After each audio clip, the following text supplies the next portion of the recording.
அலைக்கும் வரஹ்மத்துல்லாஹி வபரகாத்துஹு. அன்பார்ந்த நண்பர்களே, எங்களின் பெற்றோர்களே, பள்ளிவாசல், மதரசா, பள்ளிக்கூடம், டியூஷன் சென்டர், பயான் மன்றங்கள், ஆலோசனை கூட்டம், பொதுக்கூட்டம், தப்சீர் மற்றும் புகாரி மஜ்லிஸுகள், திக்ரு மஜ்லிஸுகள், இது போன்ற ஏதேனும் மக்கள் ஒன்று கூடும் சபைகளில் நாம் பேண வேண்டிய ஒழுக்கங்களை பற்றி இதோ ஒரு நாடகம். காட்சி ஒன்று. சபைக்குள் வரும் பொழுதும் சபையை விட்டு வெளியே செல்லும் பொழுதும் பேண வேண்டிய ஒழுக்கங்கள்.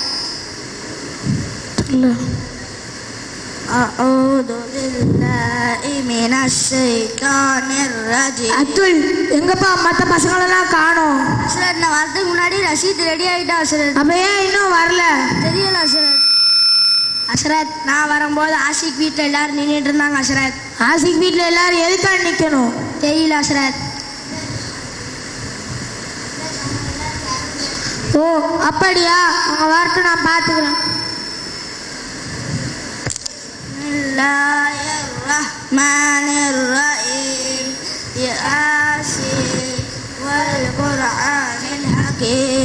அசரத், ஆசிக் வந்தா அசரத், ஆசிக் வந்தா அசரத். வந்த சலாம் சலாம் உட்காண்ட மறந்துட்டு. சரி எழுதி.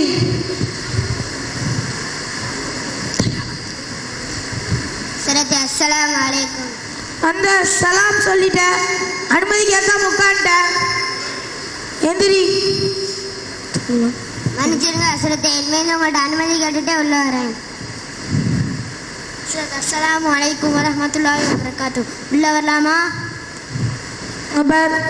சலாம் சொல்லிட்டு அனுமதி கேட்டுட்டு அனுமதி தரத்துக்குள்ள உட்காண்டான். எந்திரி. அனுமதி கேட்காம தான் நீ அனுமதி தரத்துக்கு முன்னாடி உட்காந்துருவியா? அஸ்ரத், உண்மையிலேன்னு சொல்லிட்டு உண்மையிலே நீ சொன்னதுக்கப்புறம் வரேன் அஸ்ரத். அஸ்ரத், அஸ்ஸலாமு அலைக்கும் வரஹ்மத்துல்லாஹி வபரகாத்துஹு. உள்ள வரலாமா? வலைக்கும் சலாம் வரஹ்மத்துல்லாஹி வபரகாத்துஹு. உள்ள வந்து உட்கார்ப்பாய். ஒருத்தன் தான் சலாம் சொல்லிட்டு அனுமதி கேட்டுட்டு உள்ள வந்து உட்கார்ந்துருக்கான். சரி, நீங்க 3 பேர் உட்காருங்கடா.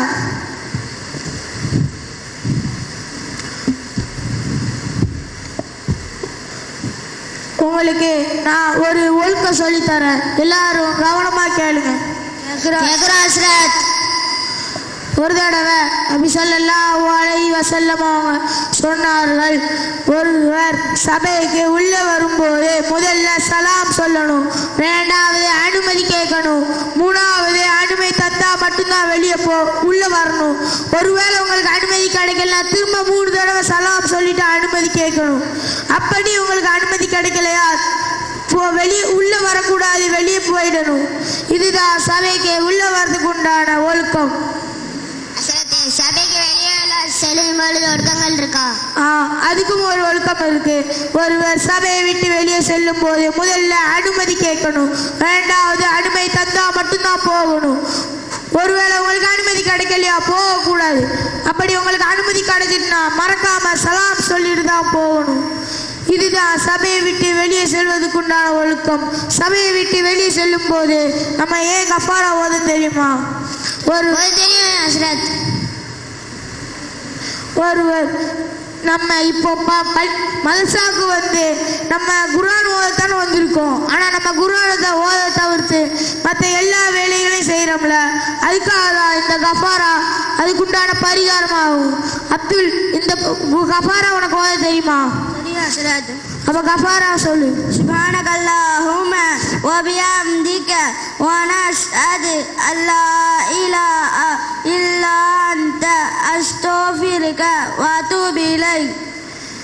சரி அஸ்ரத், இந்த சலாம் எப்படி அஸ்ரத் சொல்லணும்? சில பேர் அஸ்ஸலாமு அலைக்கும் சொல்றாங்க, சில பேர் அஸ்ஸலாமு அலைக்கும் வரஹ்மத்துல்லாஹ்னு சொல்றாங்க, சில பேர் அஸ்ஸலாமு அலைக்கும் வரஹ்மத்துல்லாஹி வபரகாத்துஹுன்னு சொல்றாங்க. சரி, உங்களுக்கு நான் சலாத்தோட ஒழுக்கத்தை சொல்றேன். ஒரு தடவை நபி ஸல்லல்லாஹு அலைஹி வஸல்லம் அவங்களோட சபை ஒரு சஹாபி வந்தாங்க. அவர் அஸ்ஸலாமு அலைக்கும் சொன்னாரு.